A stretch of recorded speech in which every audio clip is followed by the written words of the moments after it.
Good morning, boys and girls of the internet.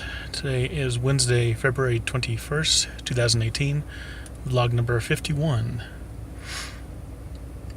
Middle of the week, yay. This week should be going by fast. But it's not.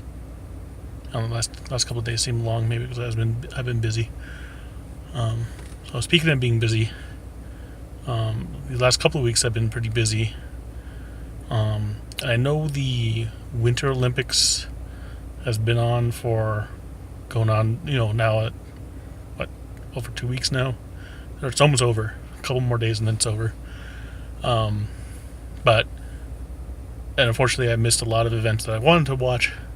I generally don't watch the Winter Olympics as much as I do the summer. A lot of people are like that. But I do enjoy some events like some of the ice skating and some of the snowboarding events and like half pipe and stuff like that. Curling, yay! I don't watch curling. I'm kidding. But I did find out something fascinating the other day about curling that I did not know. I didn't know that the ice, beforehand, they spray it with all kinds of small little droplets of water to kind of give it little raised bumps, right? But they don't just leave it like that. They come with a little tiny ice shaver that shaves just the very tips off these bumps, just to kind of flatten them. But they still have the bumps in the ice. And that gives the little stone a different quality when it goes over, and when they brush it, it kind of warms the tips. I don't know. It gives it a little sheen of water. It was fascinating. I was like, okay, that's a lot more than I needed to know about curling. Anyways, I had missed the opening ceremony.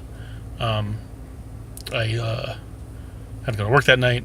It was on a Friday, so I had recorded it on DVR. So I had some time this weekend, and I popped on DVR. So you know what? I'm gonna finish watching this. I watched half of it, up until the point where most of the countries were coming in, because those opening ceremonies are long as hell. And then I continued watching it the next day, and it was a very, very beautiful opening ceremony. They're always be very extravagant in all these ceremonies, and it's this was no exception. It went all out, very beautiful, showcasing the culture of South Korea, and generally the history is showing technology that South Korea now has, because they're very advanced with their technologies and stuff, and kind of melding of the past and the present. Very beautiful. And then it got to a part where one of the kind of controversies of this Olympics is the fact that North Korea and South Korea has some of their athletes participate in events unified, and they have they all walked in under a unified Korea flag, and so they're trying to promote a symbol of unity for their two countries. Now, of course, as anybody would know, what's going on in the world, what has been going on for a long time with the Koreas. I don't know too much about it, but the little I do know, those two countries are never going to come together. Not anytime soon. It's going to be a long, long, slow process if it ever happens.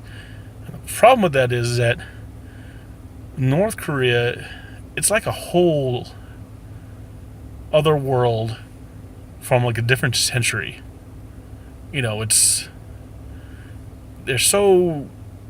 whole country itself is so backwards.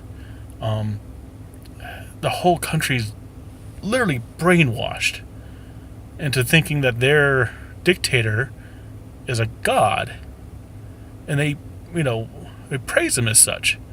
And it's so. Anyways,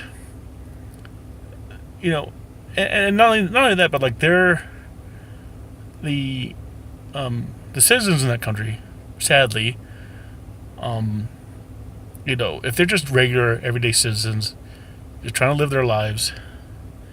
They're pretty much prisoners in that country. They can't leave. And if they do leave, it's under. I mean, I have no idea what kind of permission they need to leave the country, but I can't imagine it's easy. And everything's so controlled there by the government. Like, if people want to travel to North Korea, which I don't know why anybody would, for learning purposes only, it's the only thing I can think of. You're just like in any country, if you break a country's laws, you can be imprisoned. But this country's laws are so barbaric and medieval. You if you take too long of a right step or something, you might be arrested, for years. I don't know. It's crazy. Anyways, go back into the Olympics. They want to promote kind of a unity in the country, and there was a part in the opening ceremony. I might get a little, weird here, but it was very emotional. It came out with like a lot of people with candles, like a candlelight visual. They weren't real candles; they were just lights, but they were all standing, and they all kind of formed doves. Two doves, one on each half of the stage, kind of mirrored.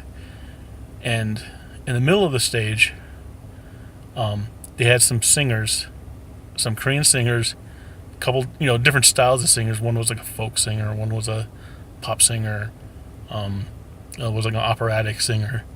I forget what the other one was, but they were singing "Imagine" by John Lennon. Duh. John Lennon's "Imagine."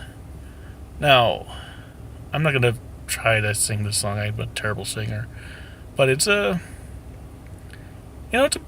positive song, but it's also emotional, and especially in that context that they were singing it. Just the whole message of the song, well, the way I interpret it, is that imagine a world where everybody was together.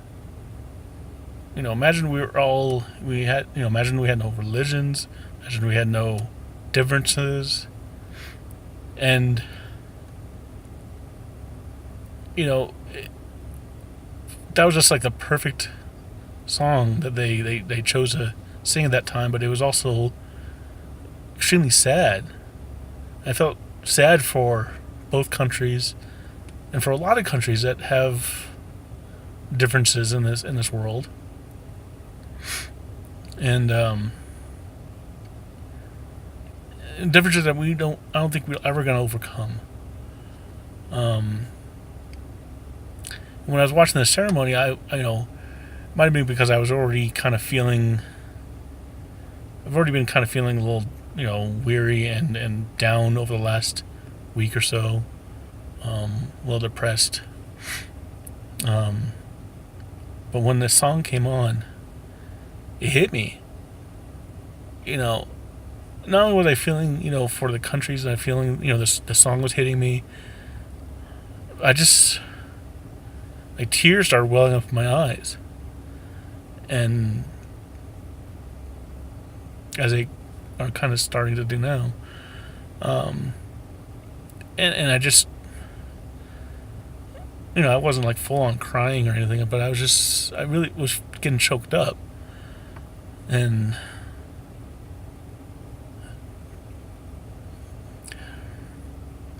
I mean, it was definitely a beautiful moment. I mean, it was just definitely perfect for the ceremony and stuff, but I started to think, like, these people they're competing, trying to be together, right? And the North Koreans, that came down to, PyeongChang, sorry. Pyongyang is the North Korean city. PyeongChang is South Korean. They came down to compete. They're gonna go back up to their northern country, to the hellhole that they probably came from. I can only imagine what the athletes, in the north are kind of subjugated to.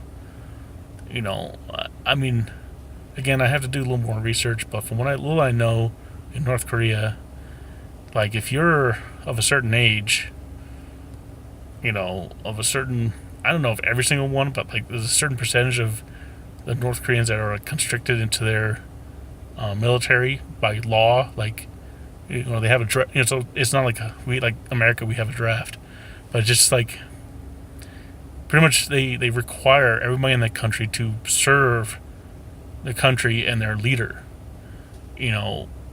With all their ability, and so and it made me think about a couple of years ago when they had the Rio Olympics, the summer ones, and they had they showed people of the South Koreans and the North Koreans like all like having fun, having a good time, and like taking selfies together, just like click, taking a selfie. But I'm like, I don't know what the level of technology that the North Koreans have, but do they even know what the hell a selfie is? I don't even know. Maybe they do, maybe they don't, because I do know that very, very small percentage of people in the North have internet. That's a weird thing to think about, but almost nobody has internet in North Korea except for if you're a government official. And they're whatever what little internet they do have only goes through one like pipeline that goes through China, extremely regulated, and their information that they get of the world is very limited. So it's not like they have social media. They don't have Instagram. They don't have Facebook. They don't have none of that crap. Maybe that's a good thing. I don't know, because my social media is, but and it made me think like back in Rio. I'm like, these people they're taking selfies, and they don't know what the hell a selfie is, and they're seeing the kind of world that everybody else, and especially their neighbors to the south, are experiencing. They probably they get a taste of what the outside world of their country is. Because like I said, I imagine the North Koreans are like in a prison and they don't know anything about the outside world. Now they might be brainwashed to a point where they got to the outside world and they think it's like an alien world and they don't want any part of it. I don't know, but I'm thinking that some of them probably think like, "Wow, this is the world. Why can't we have any of this?" Or what's wrong with my country that our country is so backwards? I don't know. That's the only thing I can imagine what some of these people are thinking. So here we have the Winter Olympics now in South Korea. And you got the North Koreans, and once again they're gonna go home and be like, "Hey, there's a place just miles over our border, just not too far over our southern border, where they have such modernness, such such a modern lifestyle and culture that is completely foreign to them." And I'm not saying that the North Koreans are like cavemen or anything like that, but it's just the freedoms allowed in the South compared to the North. It has to be mind altering and eye opening. I would hope it would be eye opening.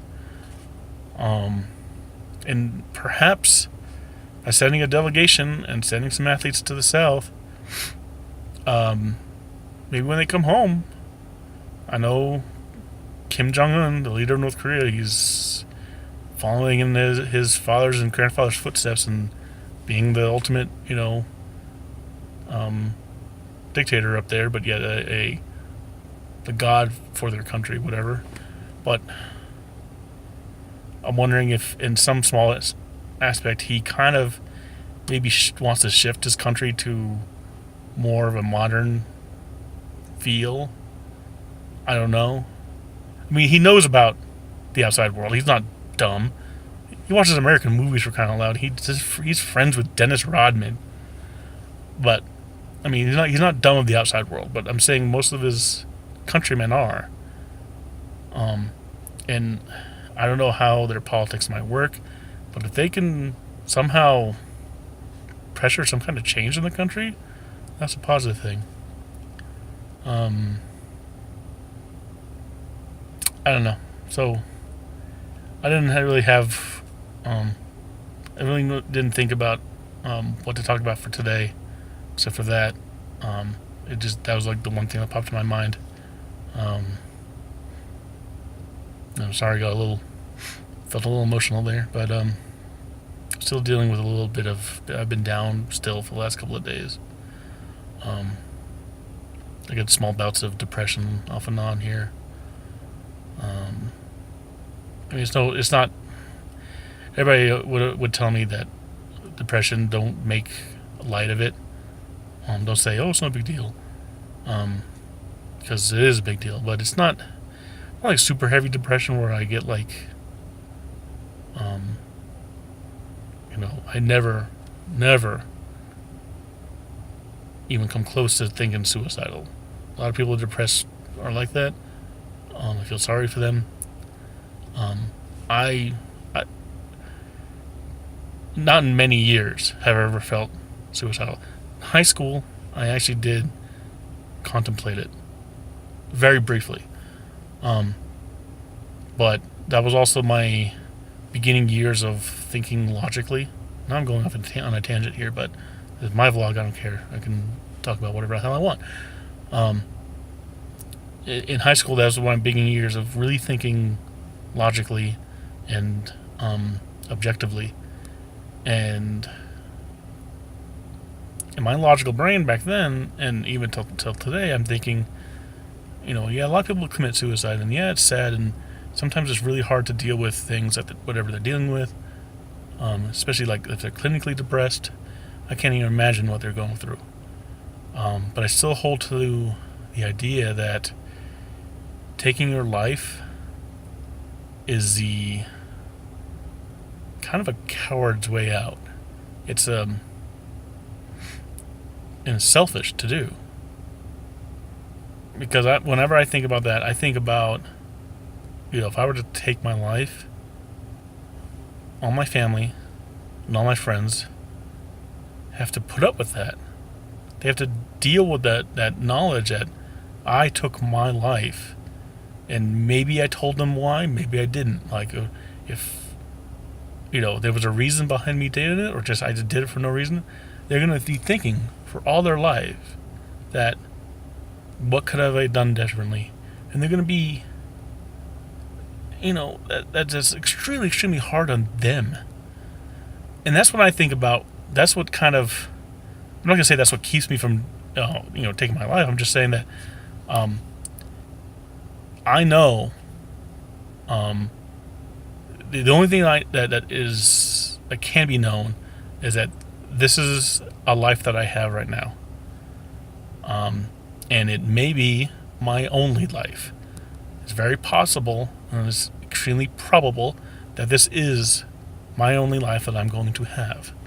So, why throw that away without knowing that I'll have another life after this? I don't know that.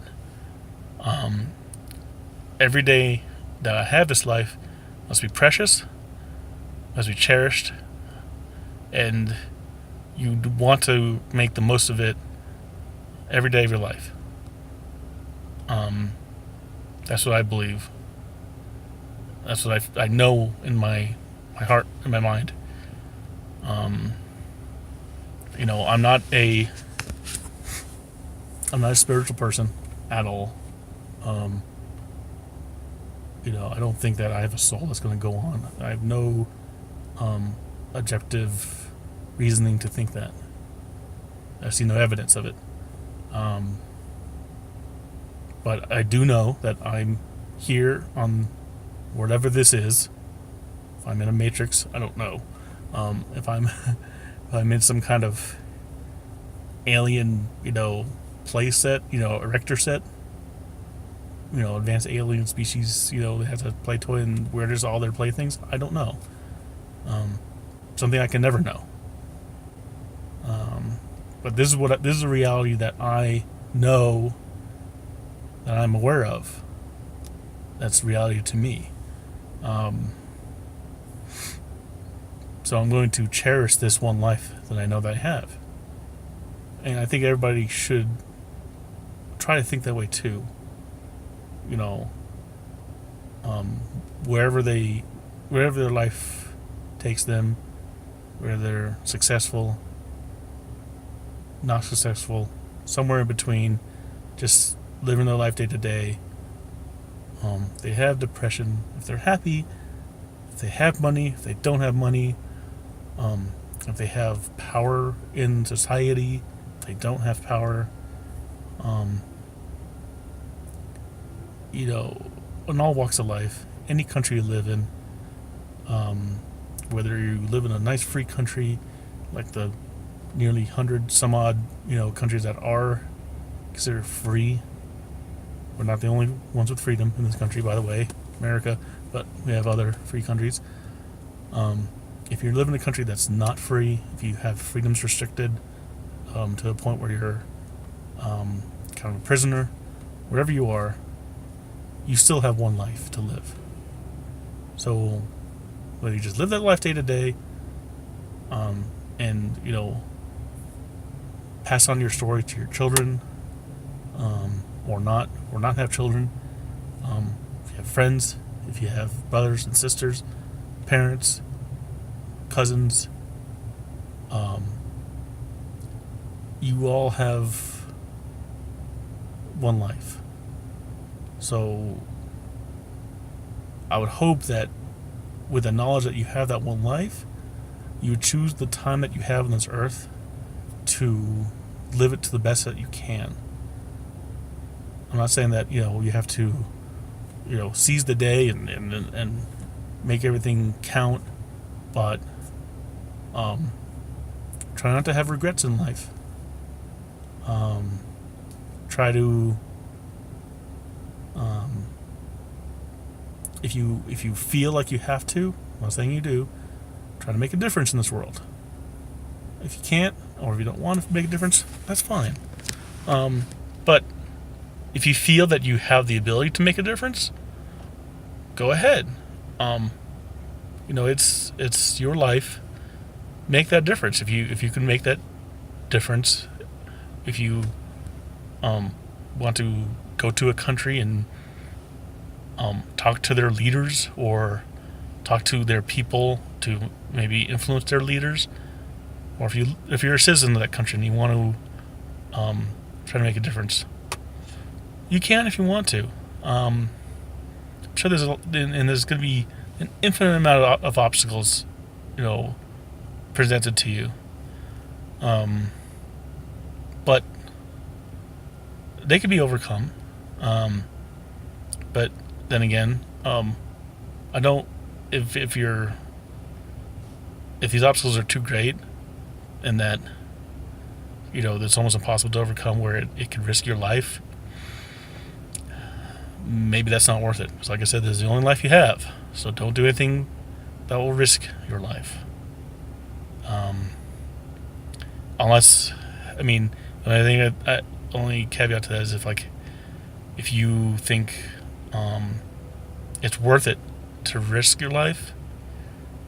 If the cause is that great that you would risk your life, as long as whoever knows you or seeing what you're doing can continue your work.